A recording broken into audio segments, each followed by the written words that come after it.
जब जब होई धर्म की हानि, बाढ़े असुर अधम अभिमानी। तब तब धरी प्रभु मनुज शरीरा, हरहि सदा भगतन के पीड़ा।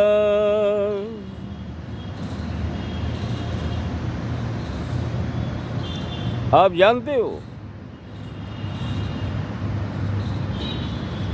पता नहीं चंपक राय हैं कि चंपत राय हैं, कहते हैं नरेंद्र मोदी विष्णु के अवतार हैं।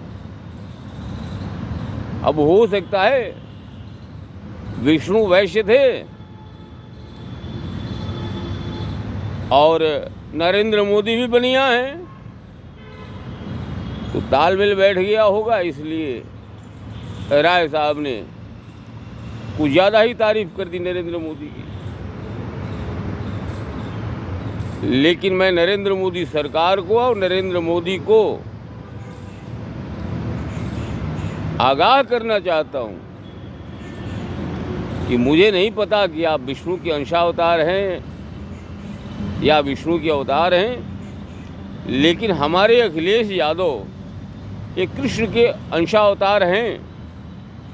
नेताजी हमारे वसुदेव थे।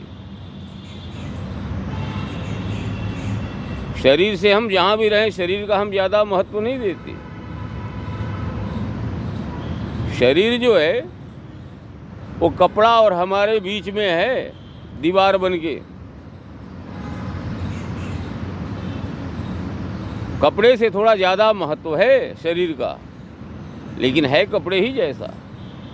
तभी भगवान कृष्ण ने कहा है कि नैनम शिरंति शस्त्राणि नैनम दहति पावक न चैनम क्लेदयन्त्यापो न शोषयति मारुतः। तो नेताजी अभी भी अखिलेश यादव के अंग संग हैं, वसुदेव जी कहीं गए नहीं हैं और नंद बाबा में बैठा हुआ हूँ। 40 साल की तपस्या हमने ट्रांसफ़र कर दी है अखिलेश यादव की तरफ।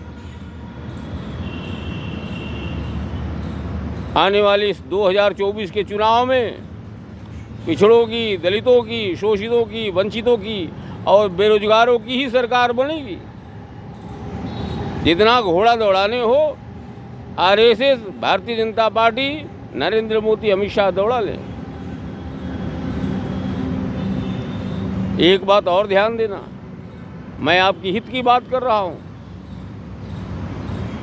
अखिलेश यादव के पीछे ईडी और सीबीआई, ना ना ना, गलती मत कर देना ऐसा, क्योंकि आपको पता है ना भगवान कृष्ण जेल में पैदा हुए थे। कहीं गलती से आपने जेल का दर्शन करा दिया तो आप महाभारत हार जाएंगे।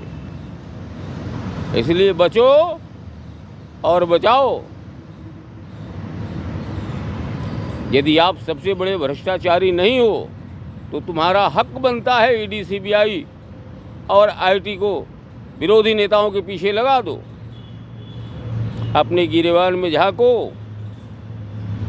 तुम कहते कुछ हो, करते कुछ हो कुछ, दिखा कुछ रहे हो, और निगाहें कहीं हैं, निशाना कहीं हैं। तो देश की जनता समझदार है, और ध्यान रखना, देश की जनता गुलाम नहीं, देश की जनता मालिक है। हिंदुस्तान में प्रजातंत्र है।